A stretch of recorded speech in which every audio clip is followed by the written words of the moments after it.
Hi పిల్లలు, this is story time. చిన్న పెద్ద. ఒక పర్వతము మొదలులో ఒక ఎలుక కన్నం పెట్టుకొని అందులో ఉంటూ ఉండేది. ఆ పర్వతం ఎలుక ప్రతి కదలికను గమనిస్తూ ఉండేది. ఒకరోజు అది ఎలుకను ఆపి, ఎలుక చూడు, నాతో పోల్చుకున్నప్పుడు నువ్వు ఎంత చిన్నదానివిగా కనిపిస్తున్నావో అంది. అందుకు ఎలుక, నాకు చిన్నతనం అనేది పెద్ద విషయమేమీ కాదు అంది. అందుకు పర్వతం గర్వంగా, ఎందుకు కాదు? నన్ను చూడు, ఎంత పెద్దగా ఉన్నానో.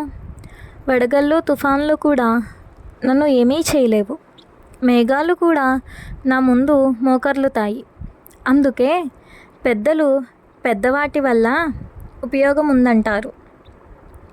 అందుకు ఎలుక, నేను నువ్వు చెప్పే విషయంతో ఏకాభివించను. చిన్నవి కూడా వాటి శక్తిని అన్నీ ప్రదర్శిస్తాయి వివరించింది ఎలుక. నువ్వు చెప్పేదానికి ఒక ఉదాహరణ ఇవ్వు అని అడిగింది.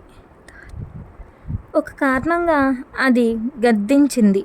అప్పుడు ఎలుక, పెద్దగా ఉండటం వల్ల అన్ని సందర్భాల్లో ఉపయోగం ఏమీ లేదు.